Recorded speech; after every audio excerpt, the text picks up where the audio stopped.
So with our lovely Miss P, I was able to get one of my thinner long lines for her to practice in. Hi, cuteness. So the benefit of course, getting your pup comfortable with sometimes a drag lead or a training leash is that this can, again, help your pup have more freedom, more ability to run and roam and do normal doggy behavior, but at the same time be safely attached to you. Of course, don't mind my lovely boot always getting in the way. So there's a couple different ways to use them. I would highly recommend you always attach them to a body harness. If you attach it to a collar and all of a sudden the puppy goes to clothesline themselves, the problem with that is then you're putting a lot of pressure with a lot of fast movement onto their neck. I know she's typically always wearing her harness and her collar is more for, looks, which adorable. I love the pearls. So with our gorgeous gal, as she's meandering, we could work a few of these lovely find its. She would have the leisure of being able to meander. I find what can be helpful is, let's say you were working a little bit with some walking through an environment that is safe to do in. I wouldn't use a long lead like this on a very busy roadway or sidewalk situation. That's where I would more so prefer, like your 6-foot leash or something that is smaller to keep her nearby.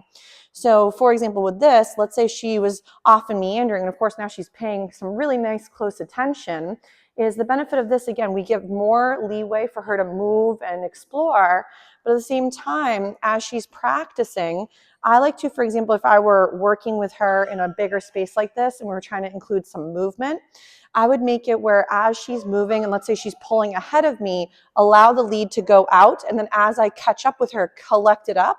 I like to typically just let it drag behind me. You can, of course, loop it up and be a little cautionary about holding it, which is fine.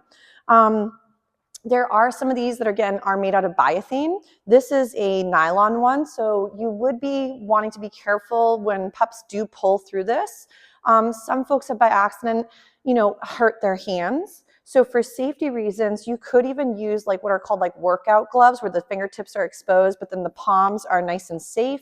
Also, riding gloves work really well for safety with longer training leads or even for regular leashes to keep your hands more safe. Typically with littles though, and bigs, I like to get them in the habit of when they're walking, again, this could just drag behind, and then as you catch up, you give her less or more depending on what you need. The benefit though of working with a training lead is you can allow your puppy for more safe leeway without them, for example, having to be so restricted by a shorter leash. So for our gorgeous gal, we'd want to, let's say, for example, we're going to do some recall practice. So with recalls, you can sometimes send them away to go get distracted with an item. And then from here, Phoebe, come. Yes. I'd get her in the habit of feeling comfortable using the gear. So for me, if you'd rather, you can loop it up, but I wouldn't ever wrap it around your wrist. You want to be able to let go if you had to so you didn't hurt yourselves. So right here, we're going to go ahead and send her away with another little, oh, it got stuck on my finger. We'll do it that one. Send her away for that one. And then from here, Phoebe, come.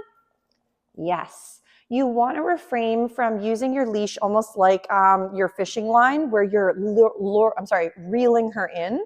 If you're tending to always use tension to pull her back, obviously in a safety situation, you're trying to avoid her slipping off the trail or going into something gross or whatever, then of course you would go ahead and rein her in.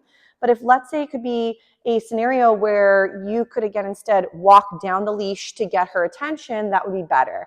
So let's say you've called your puppy, you said her name, you've asked for the recall, nothing's happening. So let's pretend, I'm going to toss a few extras off to the side. So let's pretend my puppy is super distracted. For example, pretend I said her name and the C word, nothing happened. I could then walk down my leash so she couldn't get further away or hold it as I'm getting closer. And then try from the second point, Phoebe, come, and try to bring her back to where I may have originally called her. So you don't want to do multiple recalls. I would say 2 and then done. So because if your babe can't respond maybe the second time, it normally means they still don't quite grasp the concept or they're too flustered or overwhelmed to do well in that moment. So I would highly recommend that if, let's say, she's not as responsive, ready, come? Nice. Is work again like she's been doing typically at the home front in and around the home or the yard zones. So again, I'm going to go ahead and do a little find it again. Let's see if she can go. She's like, where'd it go, lady? So close. She's got to use her sniffer. Get much better at finding these snacks that get hidden off in the distance. So right here, I might go, Phoebe, come. Yes. But if, let's say, she ever feels overwhelmed by the lead, I would definitely make sure it's a nice lightweight one. This one I believe I got at Tractor Supply, and it's just it's much brighter than it once was before, or sorry, it was brighter than the now. So it's seen better days, but it's still very functional. Yes, nice job. But this is a great way to give your puppy extra leeway for romping and for playing without having to worry about if they were attached or not to you for right now. So because if they don't have much of a recall, yes, we want to start building up this foundation that coming into your space, coming when called are all really, really good for her. Got tangled on her little tail. So let's say again, I'm going to send her away for another little find it.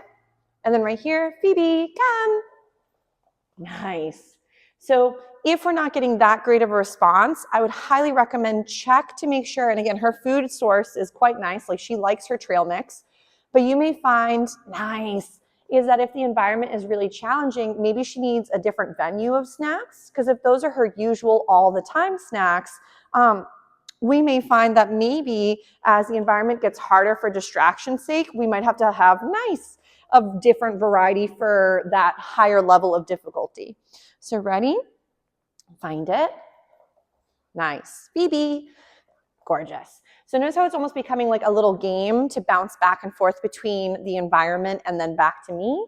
So you can either do this with, again, some of these lovely find its where you toss a snack off in the distance, or yes, it could be the environment. So she could just be romping between an odor and you, and that's perfect. But remember, if we make recalls the end of fun, so if let's say every time I call her, we go in the house, then recalls are going to lose their value in the sense of coming to you meant the game was over. I know we have sort of dived into this a little bit prior with a few other friends, where you also don't want to pair it with something scary or get upset when they finally do come to you, because then again, we're going to lose out on that recalls can be fun, not overwhelming, and especially not a scary setup to come close to us. I know we also mentioned the gotcha exercise would be great to practice, obviously outside of recalls, but then sometimes pairing it with the recall and then practicing getting the puppy by their equipment. Ready? So Phoebe's like, where'd it go? Phoebe, come. Yes. So the gear, again, if it's seeming too bulky for her, this one is very lightweight. There are some that are much bulkier and they could be a little too challenging for her. So ready? Phoebe, come. Yes. But let's say too, for your recalls, let's say she can do a gorgeous 15 to 20 recalls. I wouldn't necessarily do always that many. Maybe one day you do 3. Another time you maybe do 5. Maybe another day, maybe 10. Nice. But you don't go ahead and every time do 30 recalls and see how it goes. Keeping them sort of on the easier side and then making it where she ends before the game becomes too tiring or overwhelming is a great way to keep this engagement really nice and fluid. So Phoebe, come. Nice, good job. So, but loose leash walking could be another great option even on a long line. So you could, for example, let it drag behind you. So it's again, not kind of be clotheslining from behind. You could then let it drag, or you could have it, again, curled up. You could have your pup be walking next to you, left or right. And you could be, for example, letting the line drag, and then maybe she gets distracted. Maybe, for example, she goes and sees something. Ready, Phoebes? Oh, my darn Velcro was really exciting. Ready? Oh, she found the one that we lost in the crack earlier with poor Miss JoJo. So ready? Let's say, for example, we're going to try, without my darn Velcro to be in the way, is to go ahead and let's say there's a distraction. So she goes out ahead, goes and gets distracted. Nice. And then she starts to realize that orientation back to you has a lot of great value. So even though she's not necessarily attached to you with the 6-footer, she can still be just as reliable coming from that 15, 20, 30 feet away. Ready, cuteness? So we could go ahead and start walking a little bit. Nice. And we could also feed again by the side to build up this lovely loose leash walking. Ready, Phoebes? Right here, nice, so feed right there. If again, this is awkward with the lead dragging behind, you can of course just bunch it up, but I find it's just easier, sometimes just let it do its thing, and then as you're meandering, kind of move around. Yes, nice. But again, you could always collect, have it all in one sort of side, and then let her have more or less as needed. So again, you could always go like this too. Nice. And then let her have more or less as we would like her to be closer or further from us. So ready? So right here, we're getting some beautiful engagement. So notice how sometimes starting off first, nice job, with more exploration, sniffing, and getting some energy out, she's actually much better at then staying nearby. A lot of times asking for the focus first is actually sometimes a little bit more problematic than doing it after you've had some energy come out first. So almost view it like you may do your warm-up first, which could be exploration, working a couple little recalls, doing some sniffy walks, and then from there, look at this beautiful trot. And then from there, work with this focus on you. Ready? I love her little trot. She's very fancy. A very fancy lady. Nice. Good job. So again, as she's getting much more fluid, I do tend to now extend the time frame between the food. She's like, oh my gosh, I lost a crumb. So if I lose her, I might just do my little kissy noise. She's like, that looked delicious, but it's just a mark on the floor. There we go. So I want her to think that in the beginning, there's a lot of really great repetitions where she's like, look at those toys, where she gets a lot of reinforcement for the being nearby. Then as she gets much more fluid, we'd go ahead and extend the time between each one of these little snack moments. Nice job, Miss F. I'm sorry, Miss P. My lovely abilities with my alphabet. Nice. So notice how she's honing in on this hand for now. Eventually, you'd fade out this visual for her. But right now, if that helps her hone in on you and be much more resilient and attainable for these skill sets, she's like, but those toys. This could be really helpful for, again, getting that focus up on you. Oh my goodness, good job. So that lovely little sneeze that she's giving us means that she's really excited, really having a good time. And it means that she's really entertained and wants to keep doing this because she thinks it's kind of fun and she thinks we're sort of playing. Nice. What a smart girl. This is beautiful. Yes. Nice. So if you're not getting this type of engagement, be it on the long line, in your yard, in your home, I would start in those venues where the environment is kind of more working in your direction for success. Otherwise, if we're constantly like hoping for the best, and of course, then I forgot JoJo's toys here, so we'll have to bring those back over to her bag. But if you're constantly looking for focus on you, but you can't really get it in those calmer bubbles, that's the best place to start. Build up a really good bank account to those behaviors and then see if you can start to generalize them into other venues. Ready? Find it. She's like, where the heck did that one go? And sometimes they're hard because they blend with the floor. So she's so close. So ready? Phoebe, come. Nice. So even if she didn't quite find that last one, she'll maybe go find it eventually, but it was a nice little recall from that distraction. So make sure with any of the skills that she's working on, if you're finding she's not doing so hot, maybe gauge, have maybe some of her needs been unmet. Maybe she needs to take a nap. Maybe her teeth are bothering her, whatever it might be as she's developing from, puppy to teenager to eventually young adult.